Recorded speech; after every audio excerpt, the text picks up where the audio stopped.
बकरी और सियार की कहानी। एक बकरी थी।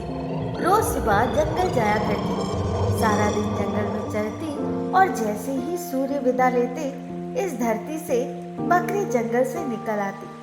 रात के वक्त उस जंगल में रहना पसंद नहीं था। रात को वह चैन की नींद से सो जाना चाहती थी। जंगल में जंगली जानवर क्या उसे सोने देंगे। जंगल के पास उसने एक छोटा सा घर बनाया हुआ था। घर पर आकर वो आराम से सो जाती थी। कुछ महीने बाद उसके 4 बच्चे हुए। बच्चों का नाम उसने रखा आले, बाले, चुन्नू और मुन्नू। नन्हे मुन्ने बच्चे बकरी की और प्यार भरी निगाहों से देखते और माँ से लिपट कर सो जाते। बकरी कुछ दिनों तक जंगल नहीं गई। आसपास उसे जो पौधे दिखाई देते उसी से भूख मिटाकर घर चली आती और बच्चों को प्यार करती। एक दिन उसने देखा कि आसपास और कुछ भी नहीं है। अब तो फिर जंगल ही जाना पड़ेगा। क्या करे। एक सियार आसपास घूमता रहता था। वह तो आले बाले चुन्नू और मुन्नू को नहीं छोड़ेगा। कैसे बच्चों की रक्षा करे। बकरी बहुत चिंतित थी। बहुत सोचकर उसने एक टटिया बनाया और बच्चों से कहा, आले बाले चुन्नू और मुन्नू, जब मैं आऊं आवाज दो, तभी ये टटिया खोलना। सबने सर हिलाया और कहा, हाँ, टटिया ना खोलेंगे हम टटिया ना खोलेंगे जब तक आप हमसे ना बोले। बकरी अब निश्चित होकर जंगल चरने के लिए जाने लगी। शाम को वापस आकर आवाज देती है, आले टटिया खोल, बाले टटिया खोल, चुन्नू टटिया खोल, मुन्नू टटिया खोल। आले बाले और चुन्नू मुन्नू दौड़कर दरवाजा खोल देते और माँ से लिपट जाते। वह सियार तो आसपास घूमता रहता था। उसने एक दिन एक पेड़ के पीछे खड़े होकर सब कुछ सुन लिया। तो ये बात बकरी को बुलाती है। तो ये बात है, बकरी जब बुलाती है तभी बच्चे टटिया खोलते हैं। एक दिन बकरी जब जंगल चली गई, सियार ने इधर देखा और उधर देखा और फिर पहुंच गया बकरी के घर के सामने और फिर आवाज लगाई, आली टटिया खोल, बाली टटिया खोल, छुन्नू टटिया खोल, मुन्नू टटिया खोल। आले बाले छुन्नू और मुन्नू ने एक दूसरे की ओर देखा।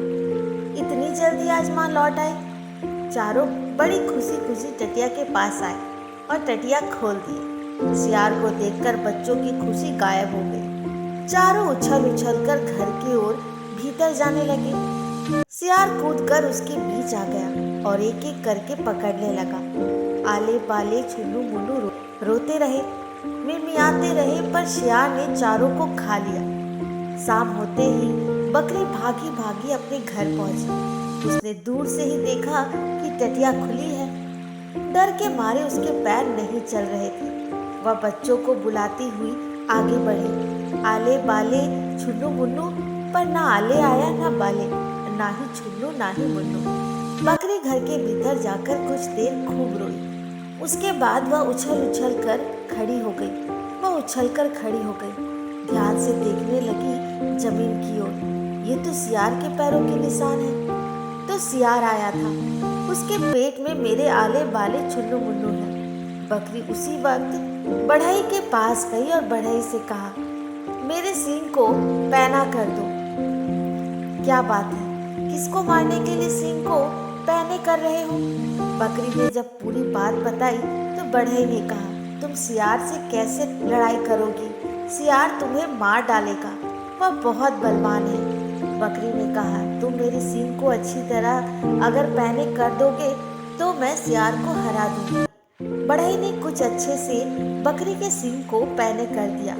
बकरी अब एक तेली के पास पहुंची। तेली से बकरी ने कहा, मेरे सींगों पर तेल लगा दो और उसे चिकना कर दो। तेली ने बकरी के सींगों को चिकना करते करते पूछा, अपने सींगों को आज इतना चिकना क्यों कर रही हो? बकरी ने जब पूरी कहानी सुनाई, तेली और तेल लगाकर उसके सींगों पर चिकना करने लगा। अब बकरी तैयार थी। अब वह उसी वक्त जंगल चल पड़ी। जंगल में जाकर सियार को ढूंढने लगी। कहाँ गया सियार, कहाँ गया सियार? जल्दी उसे ढूंढ निकालना है। आले बाले छुन्नू मुन्नू उसके पेट में बंद है। अंधेरे में ना जाने मेरे बच्चे जो को कितनी तकलीफ हो रही होगी। बकरी दौड़ने लगी, पूरे जंगल में छानबीन करने लगी। बहुत ढूंढने के बाद बकरी पहुंच गई सियार के पास। सियार का पेट इतना मोटा हो गया था कि आले बाले छुन्नू मुन्नू जो उसके भीतर थे। बकरी ने कहा, मेरे बच्चों को लौटा दो। सियार ने कहा, तेरे बच्चों को मैंने खा लिया है, अब मैं कुछ नहीं कर सकता।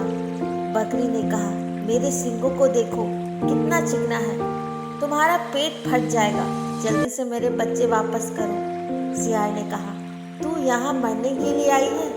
बकरी को अब बहुत गुस्सा आया। वह आगे बहुत तेजी से बढ़ी और सियार के पेट पर अपने सींग से घोंप दिया। जैसे ही सियार का पेट फट गया, आले बाले छुन्नू मुन्नू पेट से बाहर निकल आए। बकरी खुशी से अब चारों बच्चों को लेकर लौट कर आ गई। चारों से फुसफुसाकर कह जाती कि वह कितने बार में टटिया खोलने के लिए कहेगी। तो दोस्तों, आज की ये कहानी कैसी लगी कमेंट बॉक्स में ज़रूर बताएं। और हाँ, मेरे चैनल को लाइक शेयर सब्सक्राइब करना ना भूलें। धन्यवाद।